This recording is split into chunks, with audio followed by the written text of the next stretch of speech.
An early example of a multi-level harmonic analysis appears in a 1789 publication by J.G. Portmann. This analysis has intriguing ramifications, especially for understanding musical form in ways that depart from what's typical of many modern approaches. Portmann's analysis appears within his advice on how to compose an instrumental movement. He suggests starting the compositional process by planning a large tonal framework. As a sample, he proposes a framework in which the first section, what we now call the exposition, is based on just three essential harmonies, D, E, and A. The next step, he explains, is to work out a detailed harmonic base that fleshes out this plan, first using a fundamental bass,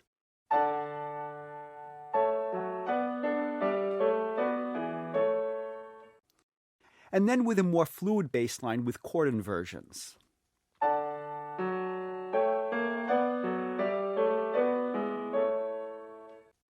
Finally, Portmann recommends composing something based on this framework. As an example, he provides a sample movement of his own.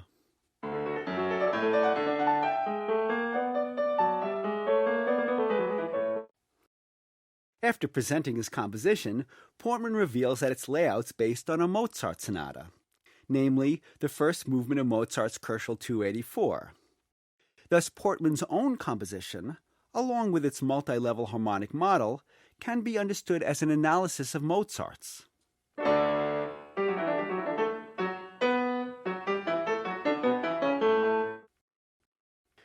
Before considering the implications of Portmann's analysis, let's look at Mozart's exposition in general terms.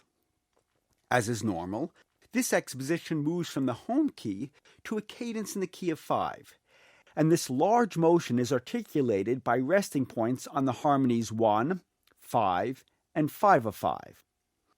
These resting points, which were recognized as standard by 18th century theorists, are each emphasized by being sustained for about 4 measures, and the resting points on 5 and 5 of 5 are further underlined by their approach through forceful progressions that are transpositions of one another. The persistent drive that results is momentarily arrested only after reaching the resting point on 5. Here, a caesura appears, followed by a soft sequential passage. The caesura forms what today is called the medial caesura. This divides the exposition into 2 parts. The first part ends with an active transition that leads to a big half cadence, and this is followed by an expansive second theme that renews the motion towards the perfect authentic cadence in the key of 5. According to this reading, the soft theme marks the start of the prolongation of 5. This standard reading may seem obvious to us, but not to Portmann, who divides the exposition differently. Remember, he reads D, E, and A as this exposition's 3 harmonic pillars. The context makes it clear that the E to which he refers coincides with the resting point on 5 of 5. Why does he so strongly emphasize this 5 of 5, which appears in the middle of a prolongation of 5 and in the middle of the second theme? Shouldn't this 5 of 5 be subordinate to the prolonged 5?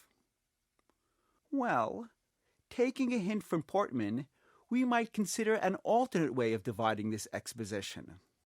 Perhaps, instead of the 5 of 5 appearing in the middle of a purported theme group, it could be regarded as arriving at the end of a huge motion leading from the opening 1 to the penultimate harmony of the big final progression. Accordingly, the soft sequential theme, whose opening tonic is only barely hinted at, could be understood not as initiating a prolongation of 5, but as a parenthetical passage appearing within a larger tonal motion. To regard a soft and or sequential theme like this as parenthetic conforms with notions of other 18th century theorists. For instance, in analyses by Josef Riepel and Heinrich Christoph Koch, analogous passages, which appear at what today would be called the start of the second theme, are explicitly described as insertions or interpolations. Riepel even demonstrates that such a passage could be omitted without disturbing the structural integrity. Likewise, Francesco Galeazzi refers to a characteristic theme such as this as a passo di mezzo, a middle passage, one that's sandwiched between the departure from the main key and the exposition's cadential passage. Similar to Riepel, Galeazzi explains that this passage is optional and could be omitted. Indeed, in many pieces, such as the finales to Joseph Haydn's Symphonies 11 and 16, a passo di mezzo in the exposition is subsequently left off during the recapitulation. To give you an idea of how this would sound if this passage were deleted, I recomposed Mozart's exposition by excising its passo di mezzo and making some other small adjustments to balance things out. As you'll hear, the relentless activity in this recomposed exposition gets to be a bit much. Nonetheless, its harmonic and formal structure remains viable.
Structurally coherent?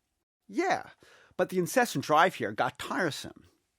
The insertion of the caesura and the passo di mezzo in Mozart's actual exposition provides relief by breaking up the otherwise unrelenting drive. This allows the music to regroup and catch its breath before resuming the push toward the final cadence. Note how different this conception is from the typical modern notions of sonata form. According to a common modern view, as shown on the bottom of the screen, a soft theme like this is not optional. Rather, as the start of the second theme, it forms a vital part of the exposition structure, for it marks the onset of a deep-level prolongation of 5. Portmann's reading, on the other hand, suggests that the soft theme does not mark the start of a prolonged 5. Rather, it's a parenthetic aside, a byway within a larger motion to 5 of 5. This has deep implications for performance and for understanding the movement's tonal and narrative layout, and this interpretation can be suitably applied to many other works composed around this time as well. Consider Portmann's reading as we conclude by listening first to Portmann's own exposition and then to Mozart's. First Portmann's.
Finally, Mozart's.